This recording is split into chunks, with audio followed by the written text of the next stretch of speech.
أفضل ما قالته أم لقاتل ولدها. اسمعوا لها الكلام اللي بيجنن. هذا ديننا وهذا شعارنا. الله يصبرك ويكون معك. His death was already ordained. Maybe the purpose is to save your life, because you're not going to be killed by this society. My family would like very much to be a part of your seeing a better way of life, so that this does not repeat itself, because I will always be a part of your life. Any life that you take is not just one life. It is all that is connected to that life.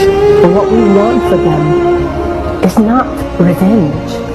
Revenge solves nothing.